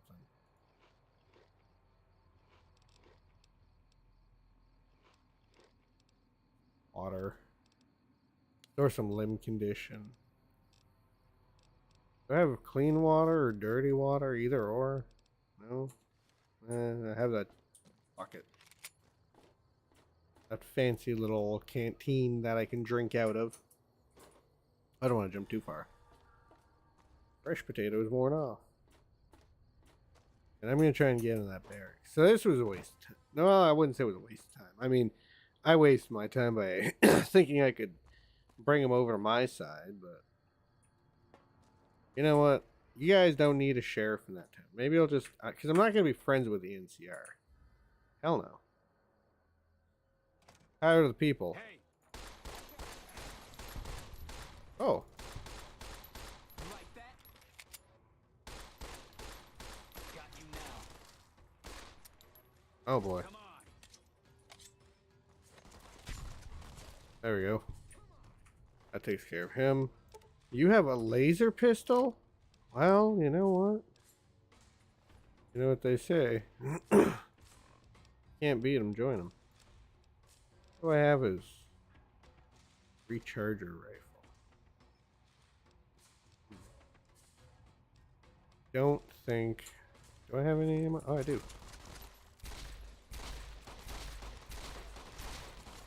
Oh boy. How about I don't just stand there and take the shots? That isn't it. Kinda need that.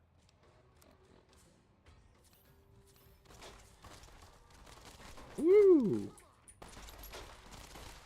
Oh my god! Whoa!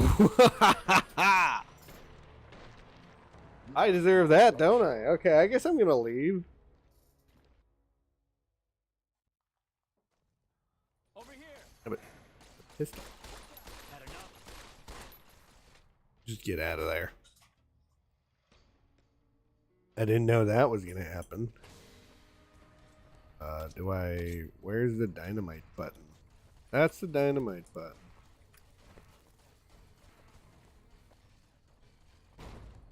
That's not gonna fly. They're just gonna keep running away from it. So I'm gonna run away from them. I'm just gonna hightail out of here. That one's empty. Oh shit. Well, that was stupid of me. Well, at least I got away from them. Leave me alone.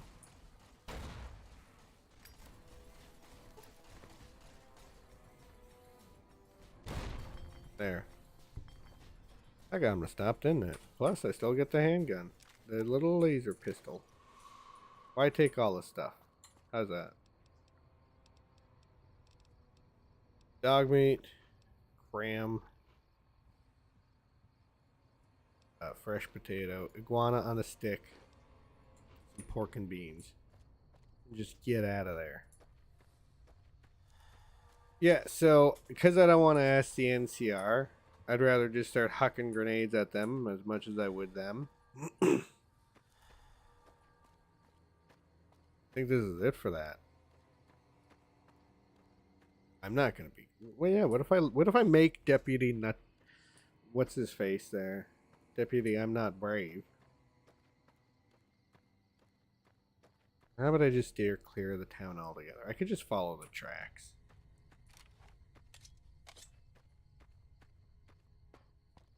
I mean, I think I have to pass through Nipton. I don't want to, but I think I have to. We'll see. I don't need to worry about walking on tracks. I had a thought to myself, I probably shouldn't walk on the tracks. It's like, what? Why?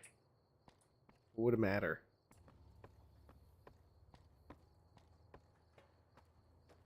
Eat. Oh, look, a little dinosaur. There. Somebody's stroller. Because you know it doesn't belong to these guys. I wonder if I've already taken them out. That's why they're not here.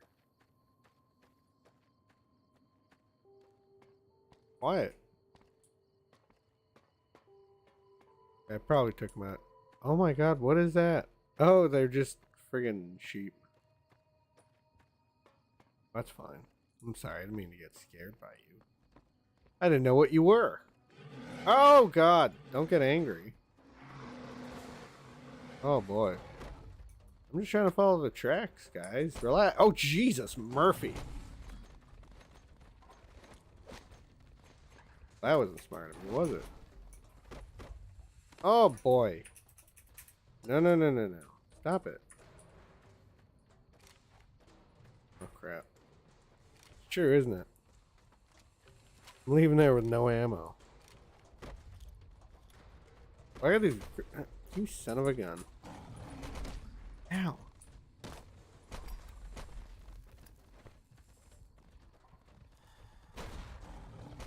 Yeah, leave me alone. They sound like tigers.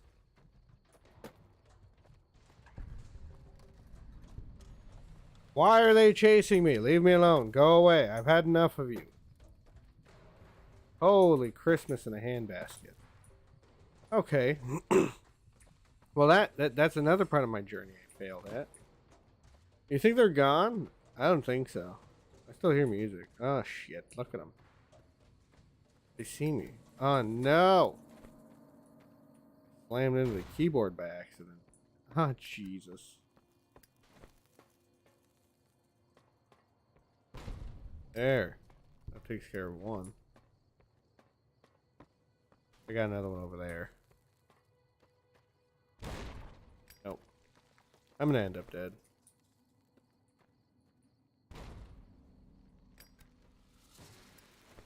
What does it matter? Aha. Still no? God damn bounce.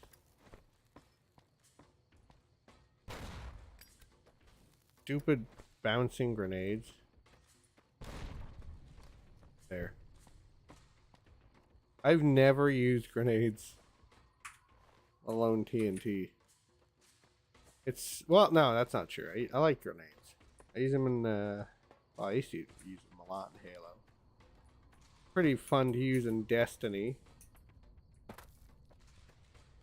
Yeah, I've been trying out the new Destiny stuff. The Solar class, I like the Snappy Snap attack I have now. That's pretty cool. I'd play Destiny right now, but friggin' I know that would kill the computer. It has before.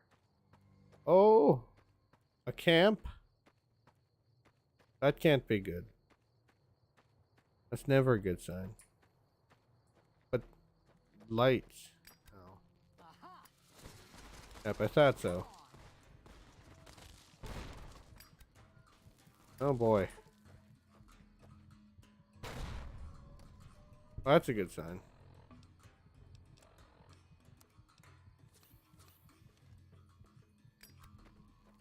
I mean, that's not, but... Oh boy. Perfect. They're running away.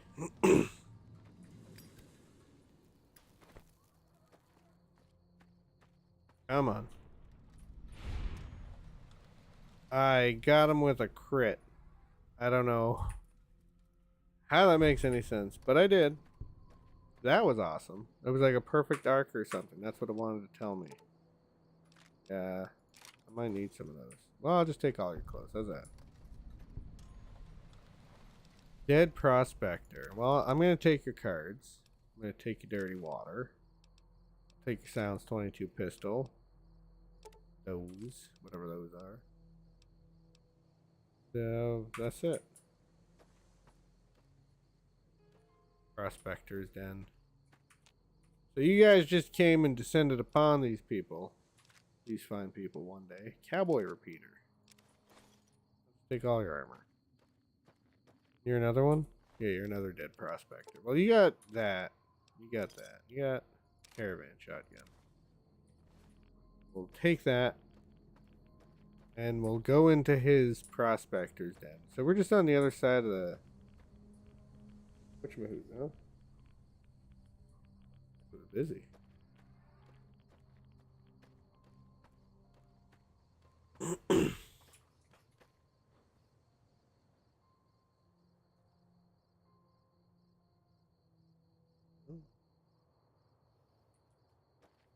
Well, I'm glad she's doing good. Really did come out of nowhere for us. We've been here for so many years, it just never... We're getting ready to move soon, but... So we're trying to keep a positive mind. You know me. Eternal optimism. Never give up. Never lose hope. Come on. But sometimes it's just like, wow. One break would be nice. You like that? That's it. One break. This is hopeless.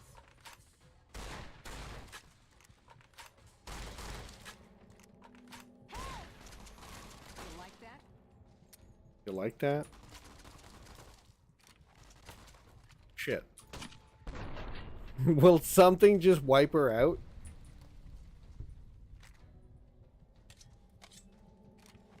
Do I have no ammo for anything? Well, at least I have a level up. Good God. Alright. Let's put just straight up 10 points there. And then we'll put the other 2 in that. Done. Yeah, that's what I thought. No extra health.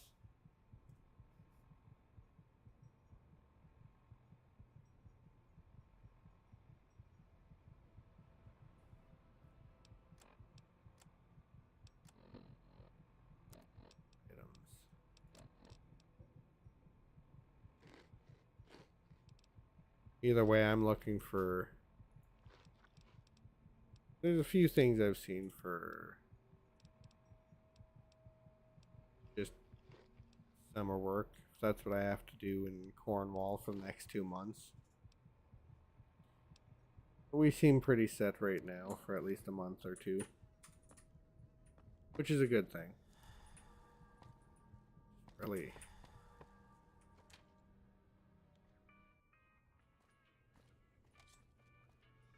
Blindsiding. Come Oh, on. you?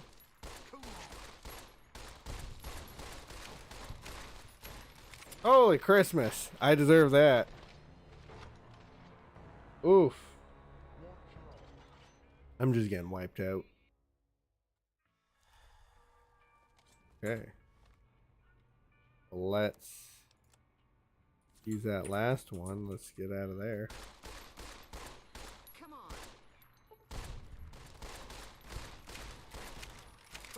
Woo! No. Boy, howdy. Let's see if I can get enough in me.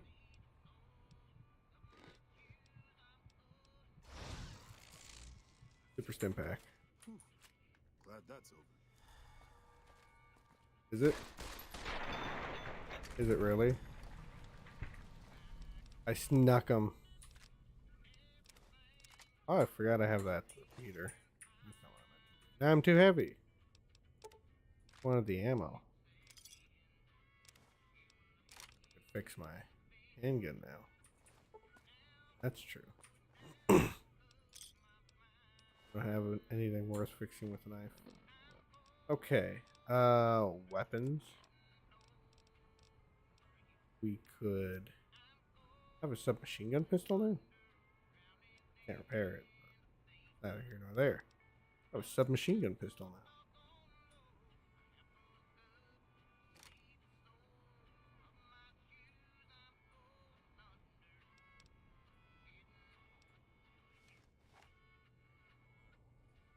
Oh yeah, I like this. There's nothing in it. Anything in this room? A little bottle cap. Found one of the free ones. I still gotta this pair. One below. Caravan shotgun, cowboy repeater. Frag grenades. No. What? That's fine.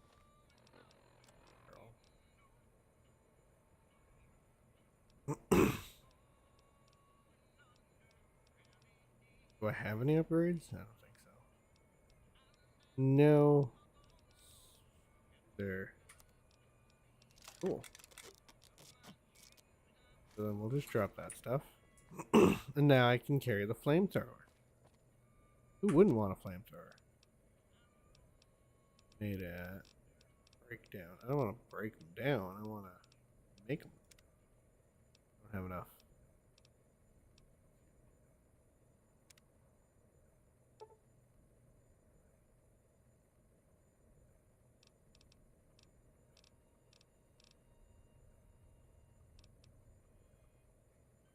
I'm not in a position to be doing that.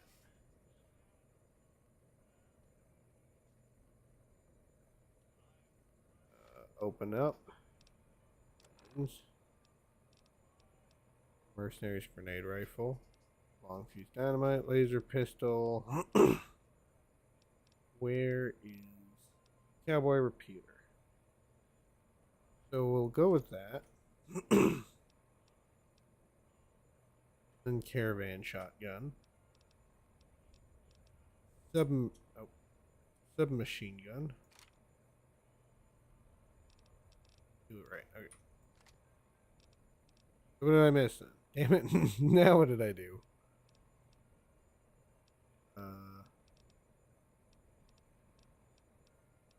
Well then.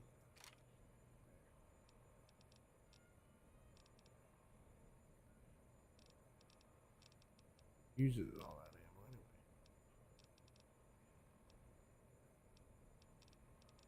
I think it is. No. Well, that gets rid of that whistling anyway. I don't plan on using the laser pistol. So. Might as well just keep with the ammo. Oh, that's good. Now I'll be able to see him coming from a mile away. Well, then I might as well break down that ammo, but I just won't do it now. Just in case. What if I find something?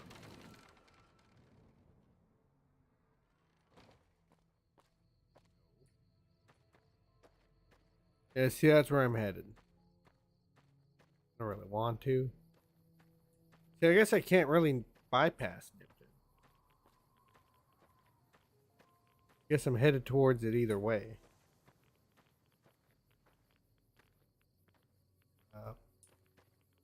Is that what I think that is? Oh, it is.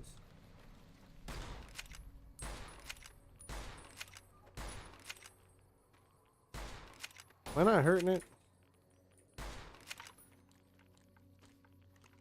Oh my god. It is what I thought it was. Centaur. Mutated humans. From beyond time and space. What's going on with you? Centaur. I thought they also had stuff.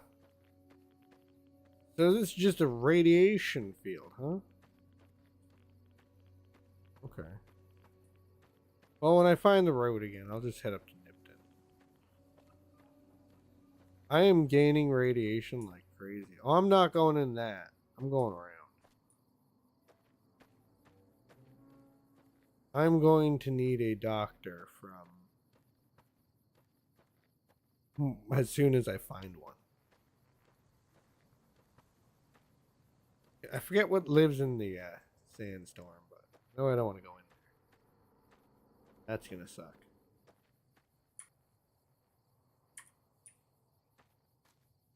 Oh, Bighorn Rams. Let's give them a wide berth this time. Chill. Chill this time, guys. Oh, that's weird. What's that? What could be making that noise? Oh, hi. Sorry. Not trying to get near you. I swear. What could be making that noise? I don't see anything. I don't think it's anything. Oh. There's something over here. Watch, it's one of those death claws. I hope it's not a death claw. No, it's good. Good to go. Anything in the back of this? No. Empty suitcase. So there's the town. Oh, this is a supermarket, isn't it? I think I'll do the supermarket. Supermarket's pretty cool. That's just birds. That's okay. Yeah, we're thinking of going out this weekend, Sunday. Go out on the boards again. Go to the little park nearby. We start here. We take the little sorry, the bike path, and there's this little park we can get to.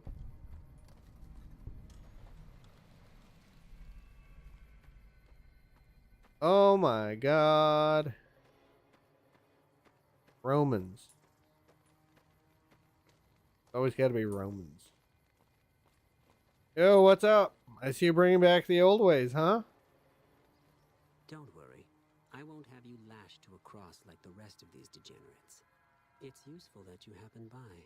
Is it? I want you to witness the fate of the town of Nipton. To memorize every detail. And then, when you move on, I want you to teach everyone you meet the lesson that Caesar's legion. Do you want me to hurt the NCR troopers? Because I could hurt them. I'll do as you ask. Your crimes are unforgivable. If you feel strongly about it, attack us, and soon you won't feel a thing. What? Harder, Daddy? I would, but there's only one of me and many of you.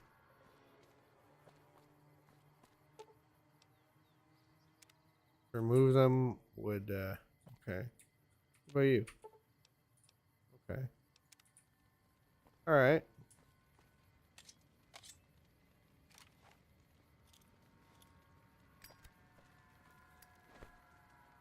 I don't think I'd survive.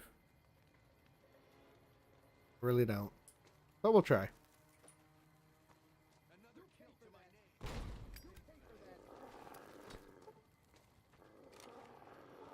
Oh, wait. I surprise attacked them, so that caught him. Oh boy. Oh boy.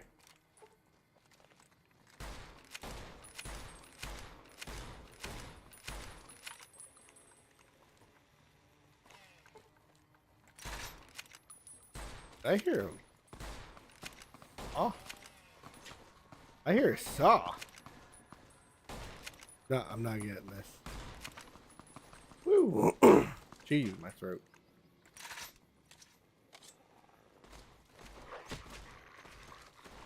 Swing at them. I swear, one of you is a chainsaw. Wait, what the hell? You're getting help from the wildlife? I can't do that. Doesn't one of these have anything? Oh my gosh. Retribution. Oh, he does. Oh yeah, the Baru and... You like that? You like that? Scatter. Start throwing grenades.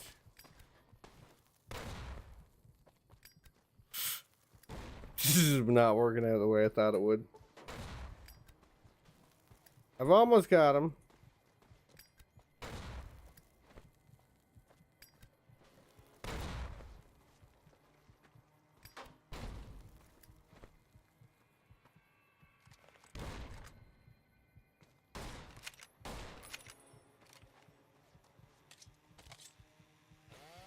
Jesus. Oh my god. Do I not have any weapons with any ammo? Wow, I went through that pretty quick, didn't I? Oh, wait a minute. I'm not totally out of everything.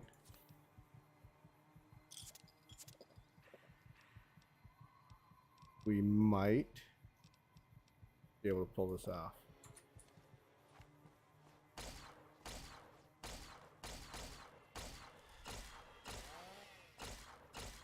Just die. Are you like one of those things that doesn't work on? Oh no, it's working.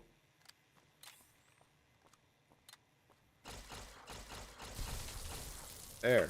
We fried this son of a gun. Take his money, take his little ripper thing. I take his hat, but I don't really care much for it.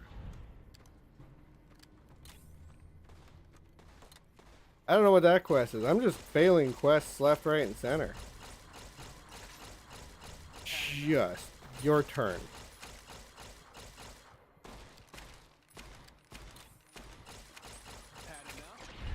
There. Vilified. Caesar's Legion. What do I care? Bunch of Roman fakes anyway. I didn't mean to do that. Now I gotta make it through that pass somehow.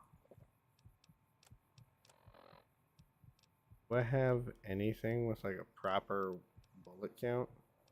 Something that would last me over the pass? I don't think so. We'll do it. We'll make it. I have enough. I got this incinerator. Screw it. I'll be fine.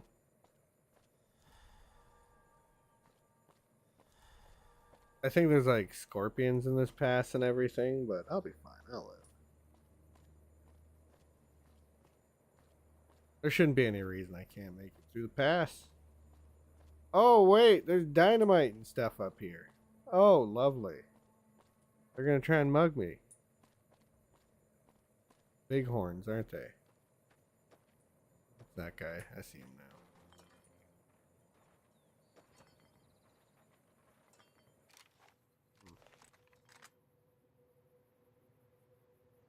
There's no running either.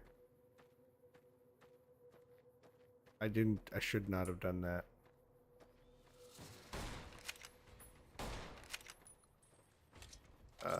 I got a machete. Had enough? Oh, you? Oh my god. Just book it.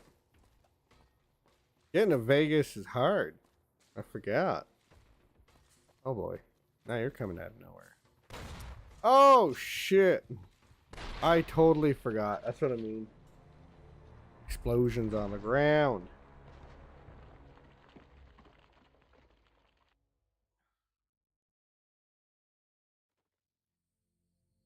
Alright. I'm actually going to call it there for tonight because I'm getting hungry. I guess that's quite a bit of stuff I have to go back and do now. This is me rage quitting for tonight. I'm hungry. I gotta cook. I gotta do some other stuff. But we'll be back tomorrow. If you enjoyed what you watched, just leave a subscribe or a like, and I'll be back here. Another stream tomorrow. Hopefully, I'll be feeling better. I'm sorry they've been shorter, and I wouldn't say as fun as normal, but hopefully we get back to a good pace. Anyways,